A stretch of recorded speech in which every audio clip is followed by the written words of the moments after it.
We are thrilled to welcome Dr. Jane Zucker, Assistant Commissioner for the Bureau of Immunization at the New York City Department of Health and Mental Hygiene, for her grand rounds on update on herpes zoster epidemiology and vaccines.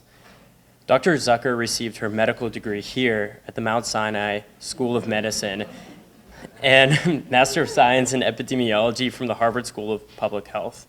She completed her internal medicine residency at Kings County Hospital and her infectious disease fellowship at the Beth Israel Brigham and Women's Hospital and Dana-Farber Cancer Institute program in Boston. As Assistant Commissioner for the Bureau of Immunization, Dr. Zucker has developed programs and policies that increase vaccination coverage of adults, adolescents, and children citywide. Under her leadership, vaccination coverage has continued to increase through implementation of evidence-based vaccination strategies.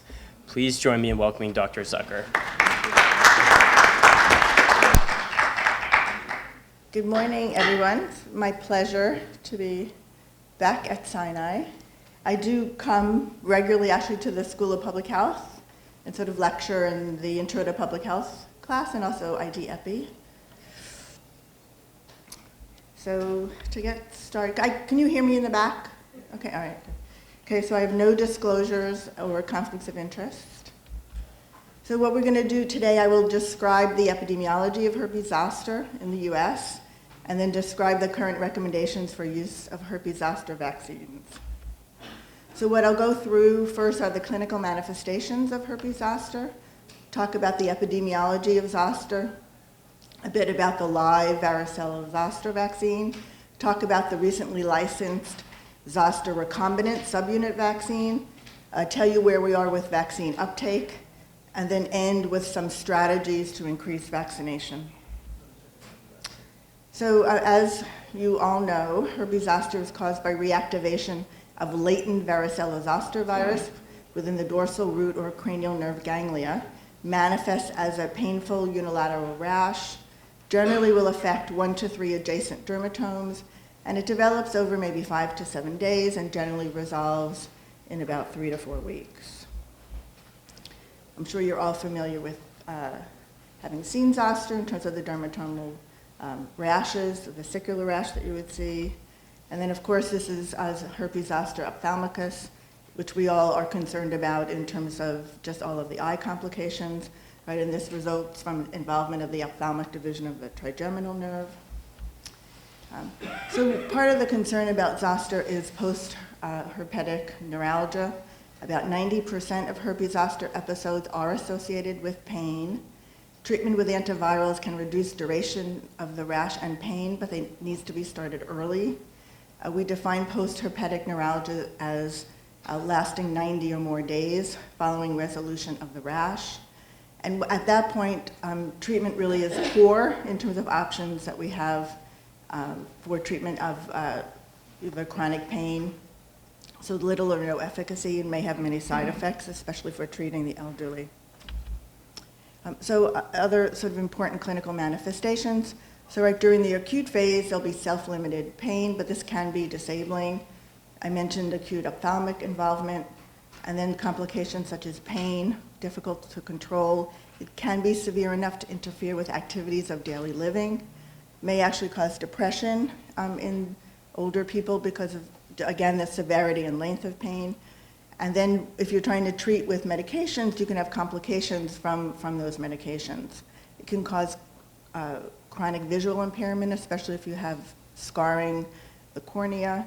Also, the skin can scar, you can have changes in pigmentation, you can have secondary bacterial infections, and then also have neurologic complications. So for the epidemiology of zoster, the annual rate is estimated at about 4 cases of herpes zoster per 1,000 population per year. It works out to about 1 million cases in the US annually, and the incidence increases with age. So for children, you may have less than 1 case per 1,000 children, but to more than 15 cases per 1,000 for persons who are over 80 years of age. Your lifetime risk for developing herpes zoster is about 30%. And then of concern, the incidence of herpes zoster of post-herpetic neuralgia also increases with age. So in terms of impact of age on the burden of herpes zoster, so zoster increases sharply after 50, age 50, and I'll show you those slides. And so so it's a burden of disease, but the specific incidence increases with age, but also you have more complications with age. You have a proportion of people who get hospitalized increases. You see more interference with activities of daily living, and also the proportion of herpes zoster with acute pain that progresses to post-herpetic neuralgia also increases, both in the severity and duration of pain, and then of course on the tolerability of those side effects. The only complication in the bigger scheme of sort of burden of disease is that work loss for zoster does decline with age, which isn't a surprise, as older people may not be working. So this graph shows you age in years. This is herpes zoster incidence. This is administrative data, and you can see the sharp increase in the incidence with increasing age. This is post-herpetic neuralgia. Also, with age, you can see that increases as well, defined as greater than 90 days of pain. And then this was a population-based study done in Connecticut, and you can also see that herpes zoster-related hospitalization also increases dramatically with age. So I think one of the other risk factors is immunosuppression. When they have looked at all the population-based studies, the majority of people with zoster are actually immunocompetent, but there is this added portion of people who are immunosuppressed, whether it's from chemotherapy, HIV infection, other medications, and then unfortunately just senescence of your lymphocytes, CD4 lymphocytes, and sort of decreased cellular immunity and sort of increased risk of zoster. So this is an old slide, but I think it gives us sort of grounding in what to expect with the population. So this was a seroprevalence study done. This is NHANES, so it's a national health and nutrition survey where they're actually taking serology. And so it goes back many years, but you can see everyone got varicella when they were kids, so the entire population of the US. So this was 94, so now many years later, all of these people have aged into an age group where they're all going to have varicella zoster in their dorsal roots, and at risk for zoster. So there is also a large economic burden from zoster. It's both from direct medical and non-medical costs. It's outpatient visits, it's ER visits, hospitalization, all of the referrals, consultations, laboratory tests if people get imaging, then medication, and then indirect costs in terms of absenteeism, decreased productivity, and then also the other added of if family members taking care of somebody, and their decreased productivity, and then all of the pain and suffering caused by zoster. So in 2006, it was the first vaccine was licensed. This was Zostavax. This was made by Merck, and it was a live virus vaccine. The sort of pivotal trial was a shingles prevention study. This involved over 38,000 healthy adults who were 60 and older. They were followed for 3 years. This was a large study that was done through the VA system, and they used the Oka strain of the varicella zoster virus. So it's essentially the same virus that's in the Varivax, which is the varicella vaccine. It's just a 14-fold higher titer. And vaccine efficacy was 51%, and the efficacy against post-herpetic neuralgia was 67%. So there were no serious side effects, and the ACIP recommendation at that time was 1 dose to adults 60 years of age and older. Now again, with the burden of zoster, 50% efficacy. My slides are sort of moving. So that was thought to be good because you're still preventing half of all the disease, which is pretty good when you have such a common disease. And then there were several other observational studies which supported that clinical trial. So these are results from the trial. This is vaccine efficacy, and this is age. So here are the results that I just mentioned to you. 67% efficacy against post-herpetic neuralgia, 50%, 51% against Zoster. And you can see that the efficacy decreases with age. So for Zoster, in the subjects that were over 75, over 79, you had a much lower efficacy. So you're talking about just over 20% efficacy in the over 79 years of age. And also there's sort of this dip at 65, but for post-herpetic neuralgia, you also had a decrease in your vaccine efficacy. And again, it's the older population that you're most concerned about in terms of having the greatest burden of disease and risk of complications. So this is the same shingles prevention study, vaccine efficacy, and this is against post-herpetic neuralgia, various duration. So about this 50-something, almost 60% against just sort of, this is 30%, 30 days of post-herpetic neuralgia, but a little bit more efficacy the longer you went in terms of longer duration of pain. So there were additional studies that were done by Merck. So their initial trial was 60 and older. So they took a look at the 50 to 59-year-old age group, again, because that's the time point when Zoster starts increasing. And not surprisingly, in a sort of younger population, the vaccine efficacy was a bit higher. It was 70%. And based on those data, the FDA licensed the Zostavax for adults 50 and older. There were follow-up studies that were done, and they were looking at the sort of durability of that protection.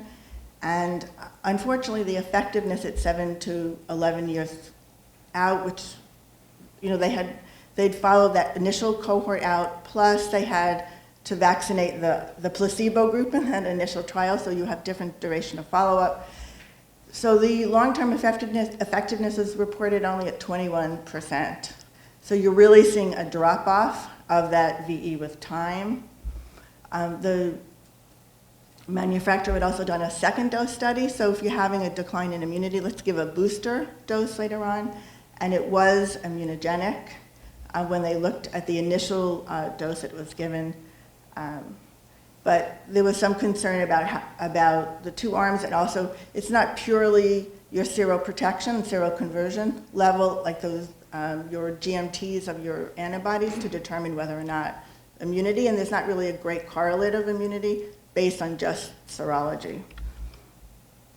So this is the duration of protection against Zoster. This is a long-term follow-up piece, and you can see vaccine efficacy years after vaccination, and it really drops off. So you really don't get long-term protection with Zostavax. This is ZEST. This was a study that was done in the 50 and older. And you can see that this is a 70% vaccine efficacy when you are vaccinating a younger age group.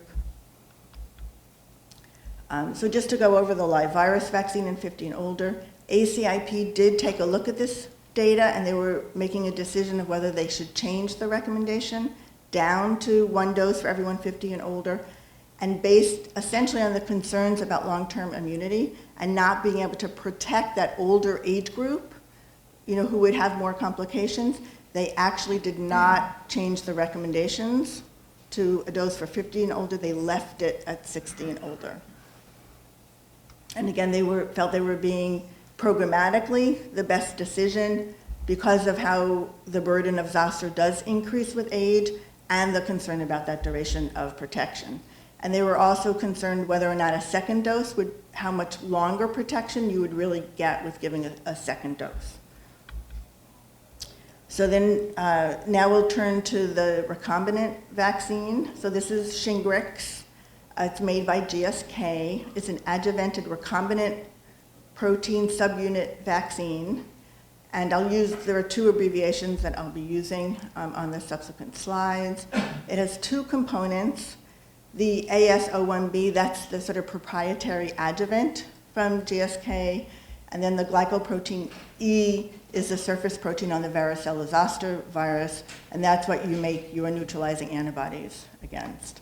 So this was licensed last October, and it was licensed by FDA for immunocompetent persons 50 years of age and older.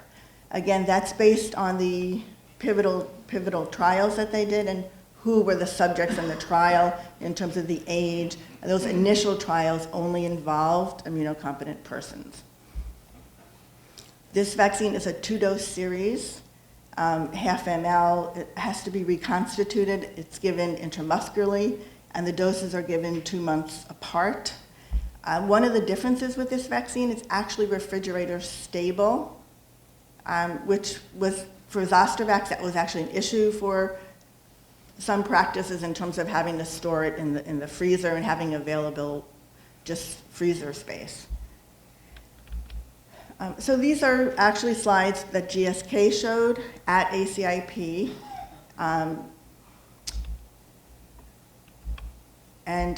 Just wanted to go over, because I know there are, at least from questions we've gotten about this vaccine, just to give you an idea. So here's the antigen, the glycoprotein E from the varicella virus. And this is their adjuvant system in terms of 3 components to make the vaccine. So, and so in terms of, their liposome and the proteins, but I think that's the adjuvant system.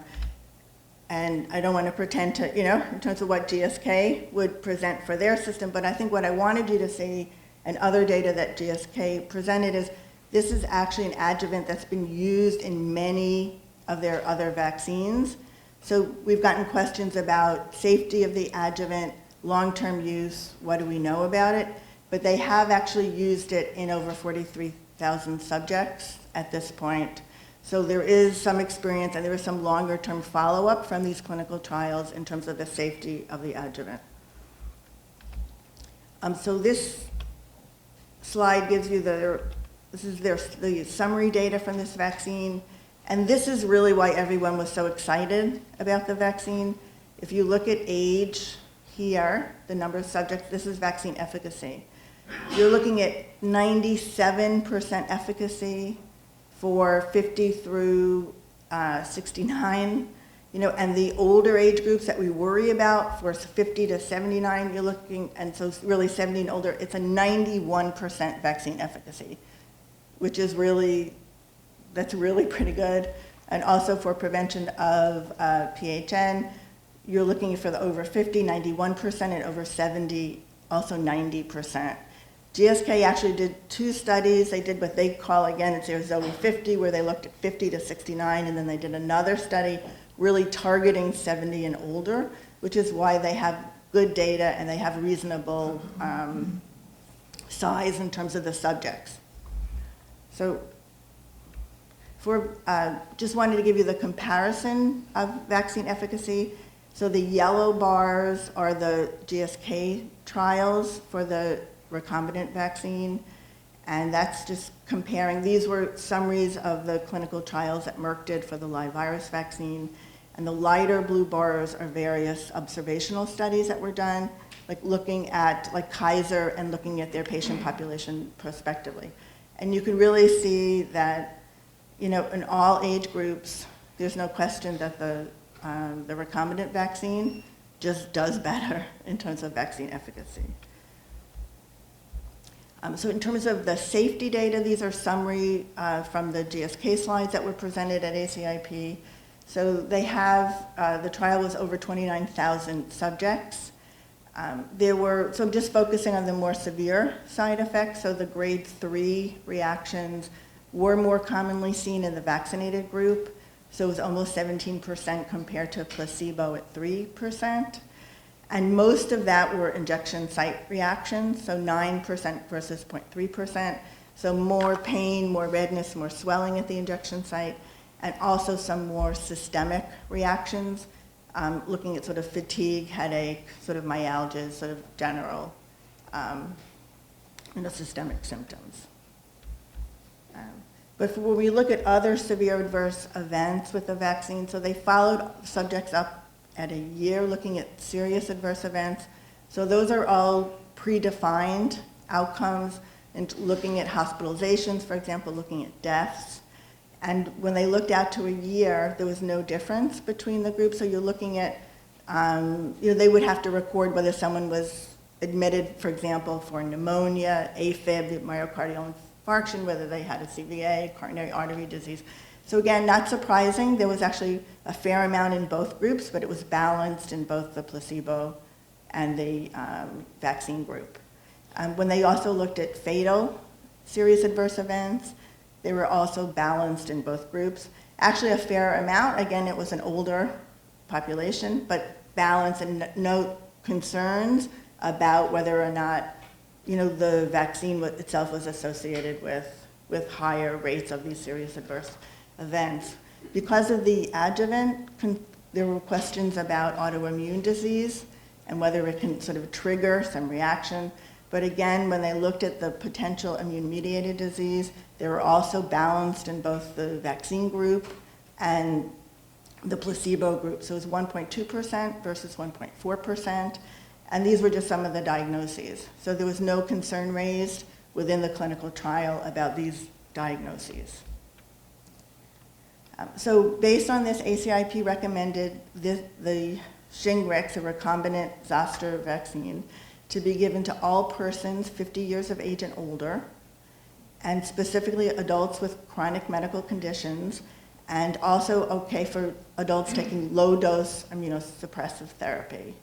And also they made specific comment, if you expect someone to be immunocompromised, so if they're going to get a transplant, they're going to get chemo, that vaccinate them beforehand or after they recover from immunosuppression.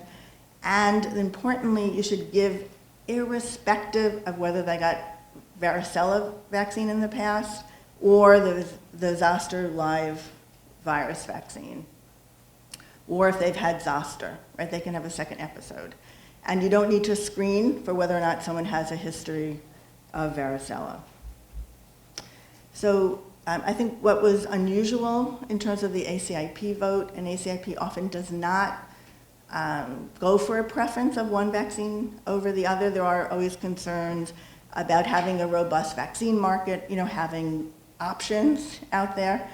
And so that was a lively discussion, but they did vote for a preference for use of the recombinant vaccine. And they said that adults who had previously received the live virus vaccine should be revaccinated. And it really all has to do with the duration of immunity and providing that long-term protection. So the studies that were done looked at a 5-year interval between when someone got the live virus vaccine and then when they got the recombinant vaccine, and it was safe and immunogenic, so there were no concerns. However, they did add a sort of comment that you can consider a shorter interval, and there's no reason to, just immunologically, to be concerned about giving the vaccine earlier. And so sort of based on the expert opinion, they said you can give that dose as soon as 8 weeks after a prior dose of the Zostavax. So the contraindications are fairly straightforward. It's a history of a severe allergic reaction, and we're talking about anaphylaxis to the vaccine or a vaccine component. And a precaution would be if someone has current herpes zoster, wait till it resolves, and then pregnancy and breastfeeding, which really shouldn't apply, to the age group. But I think that's sort of a standard ACIP boilerplate. But I know with the licensure, and I'm sure as more experience is gained with the vaccine, that especially when you have immunocompromised patients, that this vaccine is likely to be used, off-label in younger populations. So I think because the vaccine is more reactogenic, right, that's talking about the local side effects from the vaccine, it is recommended that you counsel the patient so that they anticipate what will happen. So again, pain is up to 78%. These were the numbers that were from sort of the grade 1s and grade 2 reactions as well. Sort of muscle pain at the site, 45%, fatigue, so 45%. But reactions to the first dose don't predict a reaction to the second dose. And in fact, in the clinical trials, they had very high 2-dose completion rates. So you did not have a lot of people who were dropping out of the study because of the severity of the reactions. But again, it's sort of like everything else, like you would do with anticipatory guidance of just letting patients know and what, you can take Tylenol, use a warm compress, whatever, so they expect that reaction. And also encourage the vaccine recipient to get that second dose, even if they've had a reaction to the first dose. So the GSK has done studies looking at co-administration of Shingrix with other vaccines. They've specifically looked at giving it with Fluarix, which is their inactivated flu vaccine. There was no interference and there were no safety concerns. They are doing studies with giving this vaccine with the pneumococcal polysaccharide vaccine, as well as with Tdap, so we'll have that data. What hasn't been studied is giving the Shingrix with Fluad, which is the newly licensed adjuvanted flu vaccine, because again, this would be for the same age population in terms of, right, Fluad is for adults 65 and older. So in the concerns about safety with giving two different adjuvanted vaccines. And I mentioned the studies with the recombinant Zoster vaccine, giving 5 years after the live virus vaccine. There's no concern about safety and immunogenicity. I think what is really, important that the company has done is they've actually been looking at the use of the vaccine in special populations. So populations that have a high risk of Zoster that really can benefit from this vaccine. So they've actually already published data looking at the use of the vaccine in persons 18 and older who've gotten autologous hematopoietic stem cell transplants. And vaccine efficacy was 68%. So that's really pretty good, again, in an immunocompromised population. They've done safety and immunogenicity in persons with HIV infection, renal transplant, and people who are on chemotherapy. So the vaccine efficacy studies are being done, but for the HIV study, they did it at 3 doses. So instead of giving it at 0 and 2 months, they did it 0, 2, and 6 months, and the vaccine was highly immunogenic. So over 90%. These were patients who were on antiretroviral therapy, and so they were immunoreconstituted. But I think that this is also good news, and so I think that as data gets published and data gets reviewed by ACIP, I would anticipate there would be updated recommendations for these populations, specifically and for younger populations.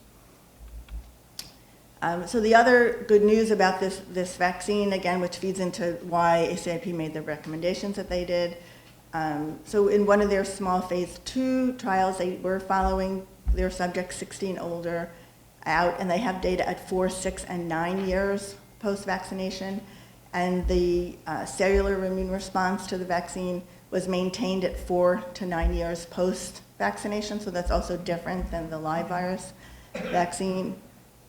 And importantly, again, the immune response was maintained in persons 70 years of age and older. Again, a group that we're concerned about in terms of the severity of Zoster and its complications. So this is a CDC slide, but it gives you, graphs out what we know about the long-term protection from the 2 vaccines. So this higher line is the recombinant vaccine, subunit vaccine, and here is just a combination of the VE data from the live virus vaccine. And you can see again that real drop-off at 9 to 11 years of age, whereas there's this initial drop for the recombinant vaccine, but then it seems to be leveling off at 4 years. So again, that was why, in terms of thinking about why ACIP made a preferential recommendation for this vaccine, and there will be follow-up data from the company in terms of knowing, being able to look back and have confidence that there is going to be long-term immunity from the vaccine. So I think that was good news about having an effective vaccine. Now the sort of bad news is we're not doing a great job at getting people vaccinated against Zoster. So from the 2016 data from the National Immunization Survey, so only 31% of adults 60 and older reported having gotten a dose. When this was done, it would have been Zostervax. That's pretty lousy, and there's no other way to say it. It's really It's pretty bad. We can talk about sort of why is it so bad. I think initially when the vaccine first came out, well, first it's an expensive vaccine. It's expensive in terms of whether or not you have the benefit. So Zoster vaccine it's a Medicare Part D benefit, not Part B. So that's a pharmacy benefit. So there's an obstacle right away. It's not like getting your flu shot at your primary care provider in terms of all of the reimbursement challenges. And then you can get it, whether or not you can get it at a pharmacy. New York State was the 49th state to allow pharmacists to vaccinate against flu, and that happened in 2008. Zoster has since been added, but there was another obstacle in terms of where adults can go to get vaccinated, and there was also that sort of gap that Medicare not really paying till 65, and your people 60 to 65 having a problem with being able to cover the vaccine, and the out-of-pocket cost was, for some people, what could have been like $160 and so forth, because there were some vaccination events trying to get people access. Again, this is a frozen vaccine, which was a problem, especially not in a hospital setting, but certainly in a sort of smaller practice setting. When the vaccine was first licensed, there were a lot of supply shortages. And also, I think for adult vaccines, there really is a lower, I'm speaking to internal medicine, but it's not the same. It's not like when I talk to pediatrics, where vaccines are bread and butter.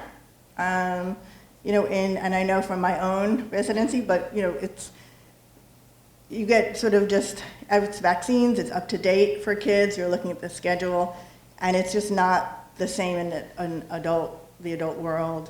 And I've had to remind my own providers who know what I do for a living, and I've had to tell them that, that I'm due for certain vaccines and sort of, talk to them about it. So, and it's true, and I tell them when they get the standing orders wrong and a whole host of other things. So they're often concerned when I come in the office. It's like, don't tell me until Monday what went wrong. So I think also for seniors, they may be seeing several specialists, right? And if they're seeing, when are they seeing their primary care provider, and whose responsibility is it to make sure that that vaccine is being offered, or at least you're counseling them to go to the pharmacy to get the vaccine. So I want to end my talk with really raising issues about vaccination in adults.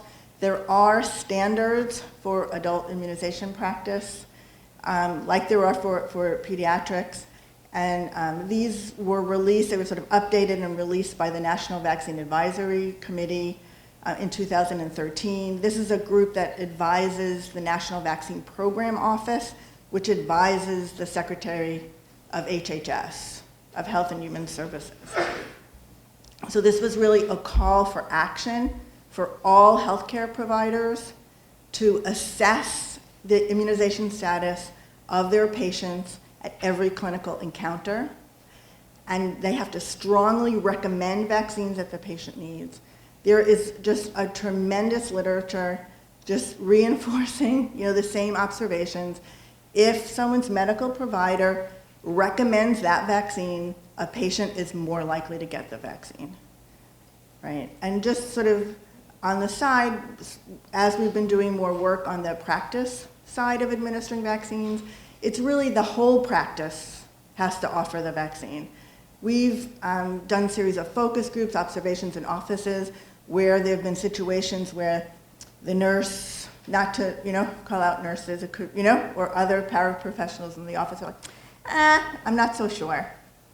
I don't know if I want to get my flu shot, or, it's sort of a new vaccine, or maybe you should wait, or I wouldn't do, sort of undermining the other messages that may be coming from the provider. So you should really administer on the spot, right? It's not next time you come back, we'll do it. If you're in the office today and we're going to give you the vaccine, if you don't have the vaccine on site, refer that patient to someone where they can go.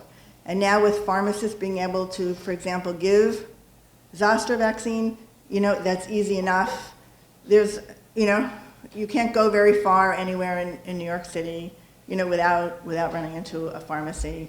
And then I think what's really important is just documenting that vaccine in the record, but increasingly we're really trying to get adult providers to use the citywide immunization registry to document that dose. And I'll talk about the registry in a second.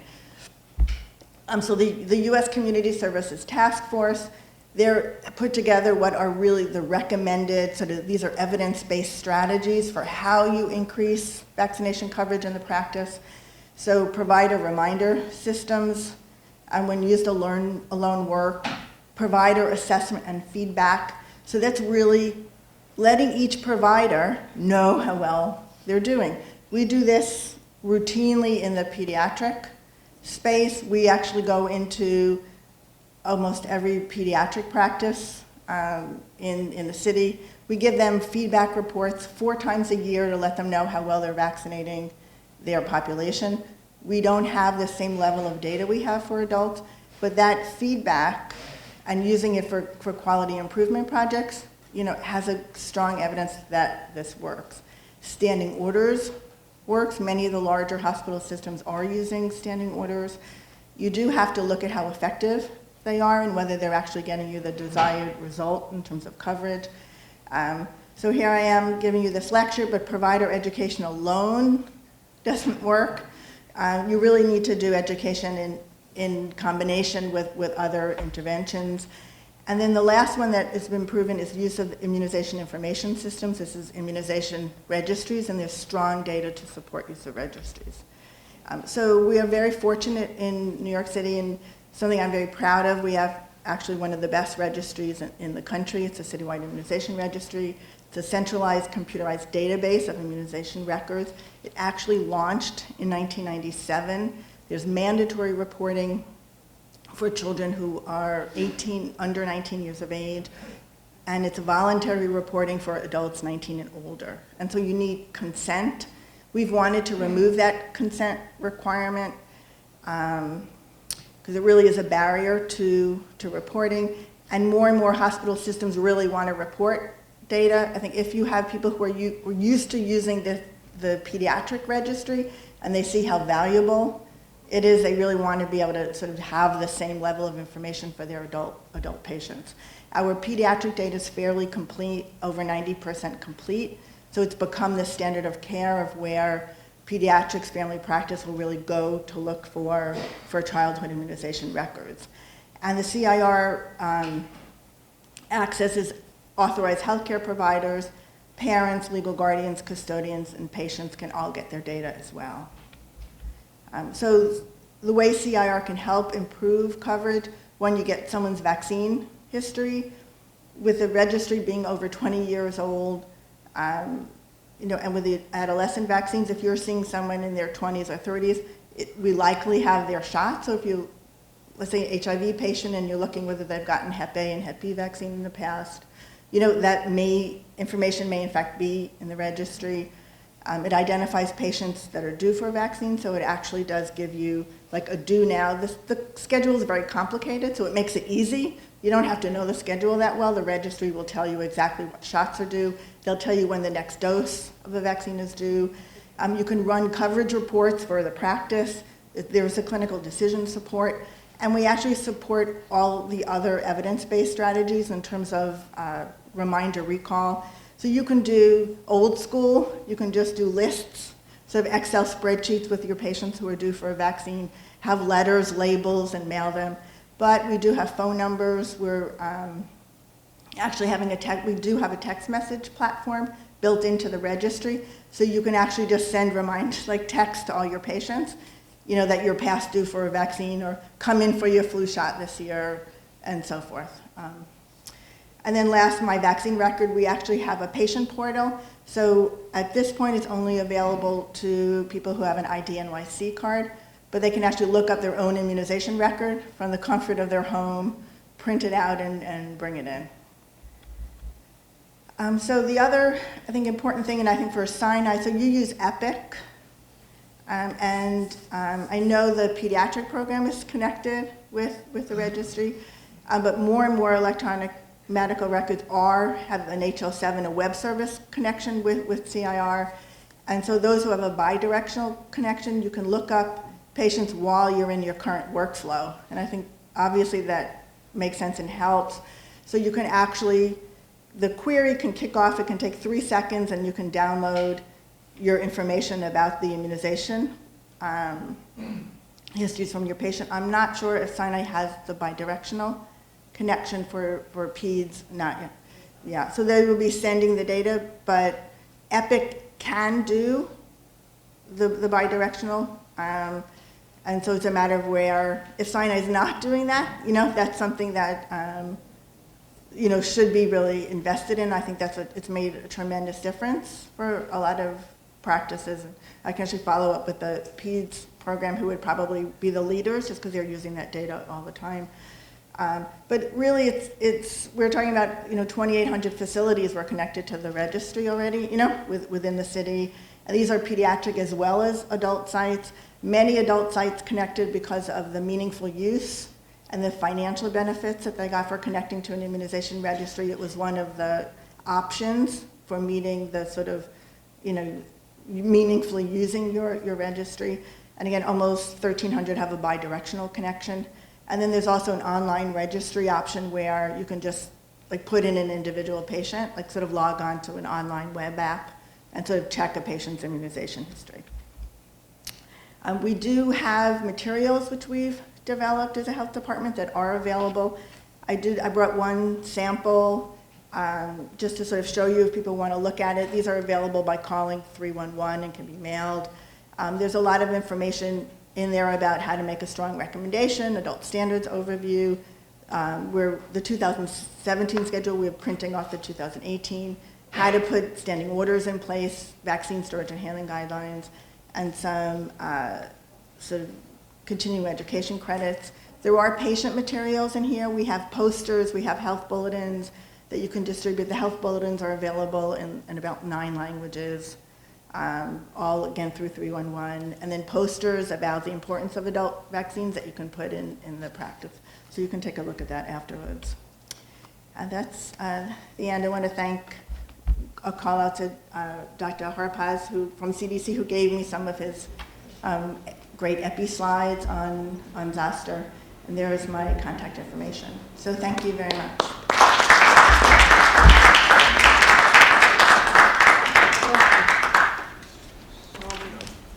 Thank you. It's very informative. The problem I think that everybody has is with this Medicare Part D business. And we've lived with it throughout the whole history of Zoster. Yeah.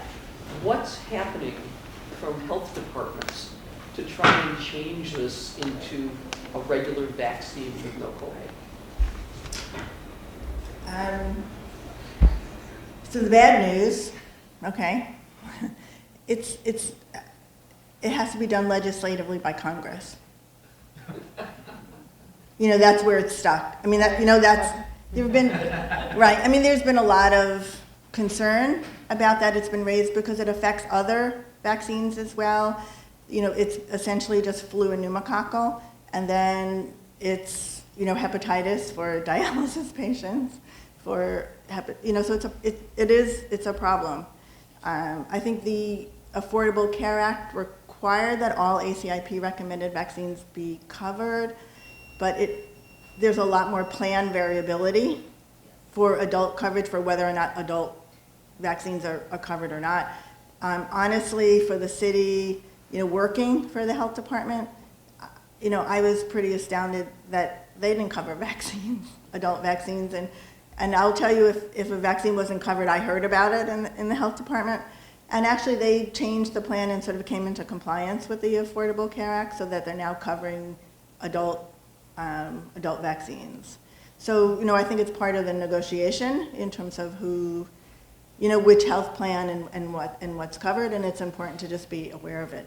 But really, it's legislative, and the likelihood of anything happening is unfortunately pretty low, in the current climate. One and then two. I understand that the response to natural herpes zoster is quite robust. So what is the real evidence to support the vaccination of people who've actually had natural herpes zoster? Well, the data is a clinical trial because you can get a good immune response, but you do have with increasing age, with just an essence of your immune system. I'm asking, what are the data? What are the data that people who've had natural herpes zoster have sufficiently high likelihood of recurrent zoster to justify the vaccine? Yeah. So you're calling about people who've already had zoster. Exactly. So I think the whole point with the vaccine is we're actually trying to vaccinate people before they get their first episode of, right? But there is a cohort of people who've had zoster, right, and the recommendation is to immunize them anyway. And right, what I'm saying is I find all of the other data compelling. I find that recommendation I don't see the data that supports that particular recommendation. So I haven't seen published, in terms of the vaccine, they haven't done, I can't give you data that give you a placebo. People who've had zoster, and half of them get the vaccine, and half of them don't get the vaccine, and see, what the vaccine efficacy of preventing a second episode, because that's what you're asking. So that data does not exist as far as I've seen. I would counter to you and ask you, if you have a safe, effective vaccine, and as people get older, they're going to have more complications from zoster. People do get recurrent zoster. There's actually, to me, there's no downside for vaccinating these people. The frequency of recurrent zoster, though, is quite low, and it depends upon the age at which the initial infection occurred. Right. So I was just wondering what the data are. I'm just So I can't answer that because I haven't seen published data that have looked at it. But it's actually something I can go back and ask with GSK if they're going to be studying it, and what they have. Yeah. So there are basically, 5 vaccines: flu, Prevnar, pneumococcal, Tdap, and this vaccine. So how many can be given at once if you have someone? 5. Okay. Well, actually, it would be 4 because No, you don't want to give polysaccharide with your conjugate. So you can give 4, but don't forget, depending upon the age of the patient you're seeing, they may have an indication for hepatitis B. They may have for hepatitis A as well. If you're seeing a younger, yeah. Well, first of all, congratulations on embracing such a disabling and painful syndrome. I think that the age aspect of this is the great mystery. Right. And I think Merck is not going to make any money looking at the age aspect, so they're busy with this vaccine. But could you tell us your view of what studies are being done to provide insight into the mystery of an infection at age 7, waiting until somebody is 87 to have a new symptom? That's where the action, to me, ought to be, but it wouldn't make much money for Merck. Right. Well, I think Merck is probably done. Yes. This is actually, so GSK. So honestly, I was looking in preparing this. There isn't a lot that people are sort of doing. People don't really understand why someone gets zoster at a particular, one person at a particular point and another person later. They understand the sort of epidemiologic risk factors in terms of if, as you age and, sort of immune senescence and sort of increasing the risk.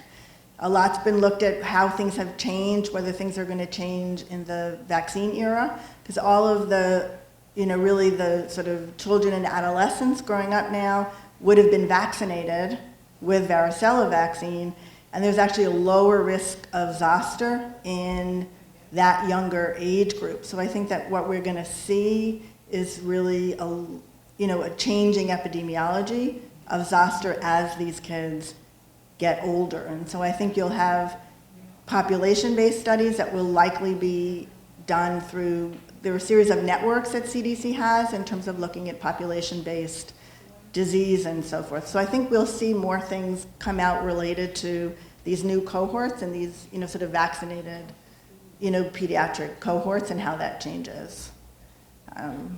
But otherwise, there's not, you need a research. There's a lot that was defined early when they were doing the vaccine trials for varicella vaccine, looking at effectiveness and doing a lot of population-based work, looking at, again, but that was all focused on sort of primary chicken pox.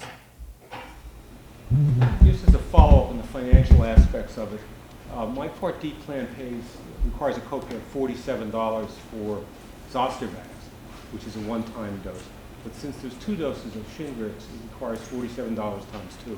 So it's twice as expensive to get the new vaccine. Vaccine's cheaper than vaccine is based on. Can you repeat the question? I think it was a comment. Is there? It's twice as expensive. It's expensive. It is twice as. No, it's twice as expensive. Right. It's 2 doses. Right. As opposed to Zoster, it's 1 dose. Right. Yeah. I think that's that whole part of vaccines for adults. It's another part why people aren't getting vaccinated. That's a high copay. So I had a question about the transplant HIV population. So in the safety immunogenicity study with HIV, they did not see any benefit with the 3rd dose. There was no difference between giving 2 doses versus 3 doses. And in the absence of data, we're all faced with what are we going to do, because clearly you want to avoid giving live vaccines in immunocompromised patients. And now we have this one that's recombinant. Yeah. So what would you recommend as an HIV provider or a transplant infectious disease provider on So vaccine? just a reminder, you can give live virus vaccines to HIV population if they have more than 200 CD4. Right, so, but it is, it's a balance, but there's actually a lot of experience giving the varicella vaccine, for example, to the HIV population, to leukemic kids and so forth, in terms of its efficacy. I think in terms of recommendations, I think we're in an interim period because GSK will present their data to ACIP, for the populations, and I expect ACIP would make a recommendation for use of this vaccine in what I call the special populations. So I think there will be eventually a recommendation. It's off-label use, and so that's your decision whether you want to use it. There shouldn't be any. We already know there's no safety concerns for using that vaccine in the HIV population, for example. Because GSK has already done those studies, so you have the confidence to know from a safety perspective. What you really need to wait for, is the efficacy, and given it was effective in stem cell transplant patients, I would expect it would be more effective, in an HIV population on ARC. Right? So. Okay, let's thank our speaker.